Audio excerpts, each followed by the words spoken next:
Welcome back to another Nomadic mining episode 4. We're in another low pop system here. Not a whole lot of people doing it much. We got some scanner guys out there. Got a Genosis or Gnosis.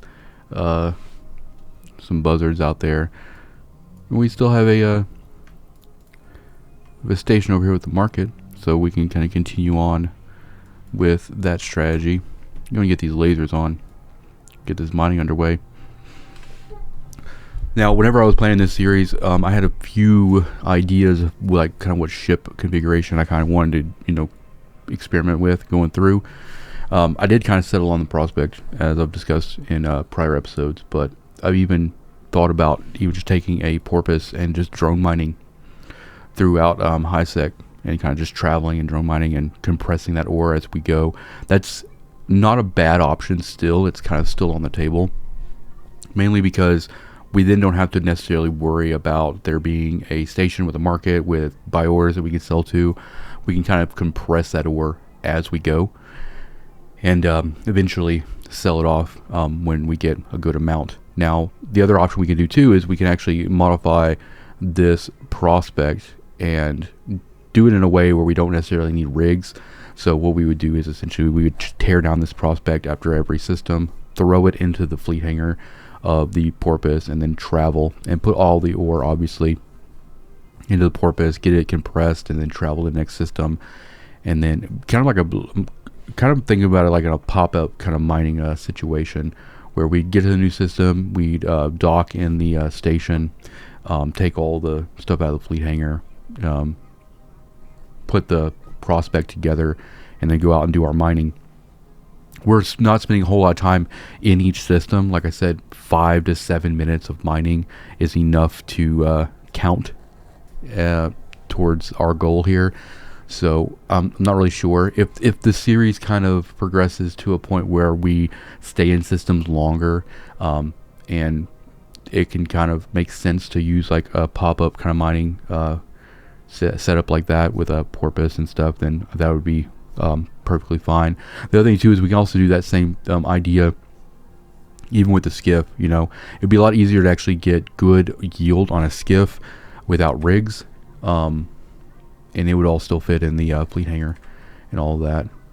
A lot of people coming in here. Everybody wants to scan this this SIG right now, and it's probably a wormhole. So we got Stratios, yeah, Jackdaw. A lot of these systems out here like this that have these signatures are probably wormholes that people are jumping into and everything. Got about 12 in local, including myself. I get that fit window off.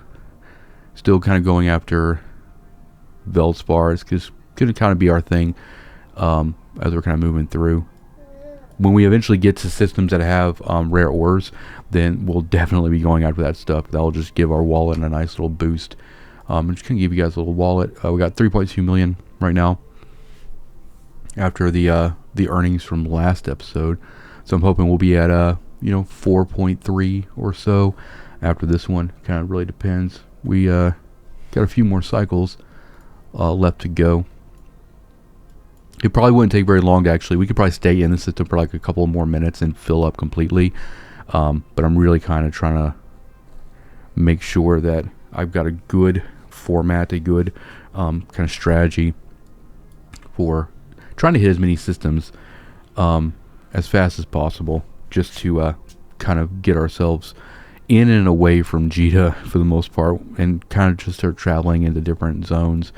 Now, if you want to try something like this, it's very important that you actually have like neutral standings, like you haven't done like a lot of faction warfare or stuff like that with a tune that might have like negative Galante standings or negative Amar standings or whatever the case may be. That way, when we're traveling through those Empire HiSec systems, we're not basically targeted by the NPCs and blown up. That's a big downside of doing like faction warfare and stuff like that is you or like just doing like missions and stuff, like ratting missions where you're killing NPCs of the opposing faction and you can kind of drive your standings down. That would make doing something like this really difficult to do. Same thing with like Trig and Indicom, having a lot of negative Trig or Indicom rep when we go into those border systems, that could prove to be an issue as well. And that's another thing too, is when we start getting into those border systems that have the observatories and we actually get that 10% mining bonus, we'll do a little bit better in those systems, just because of we'll be getting a little bit more ore. All right, another cycle down.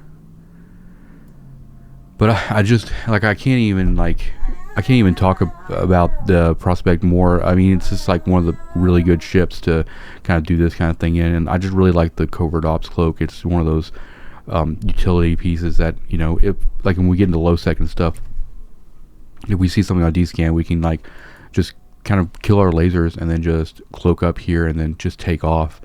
And that's why I'm kind of positioned back here behind the arc. Not necessarily because I'm afraid of anybody coming in on me on this system, but it's more or less like a just a, you know, an SOP of mine. So that's like a habit that I've been doing for years and years, and it's the same thing. So when I get to like low sec, it's nothing new or alien to me. I'll be positioning myself pretty much in the same way. And if I see something on D-scan, then we basically, you want to kill lasers before you go into cloak, just so you can get like partial cycle or whatever the case may be, so you don't kind of waste what you've already got to put into that cycle.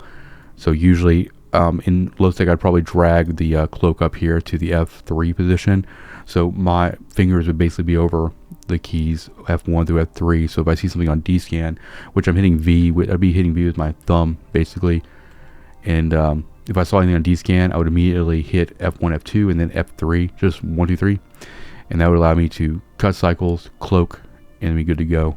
Now, that will only work if you're more than 2,500 meters from anything, because you don't want to be obscured. If we're really close to this rock, we won't be able to actually get in there and do our thing.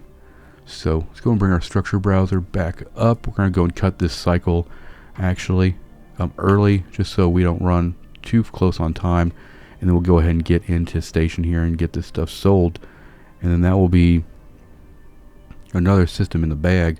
Another thing I do too is I usually go towards the one of the stations, and then I'll go to an asteroid belt close to that, just so the travel time between the belt finishing and going and docking and selling, the travel time's not that bad.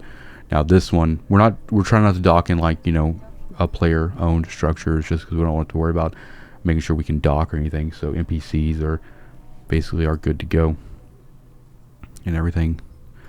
Just did regular build spar on that one, hit sell. We already kind of looked at the market a little bit less, 809, but that puts us up to 4 million. Good to go. And that'll be it for this system. Let's keep on moving.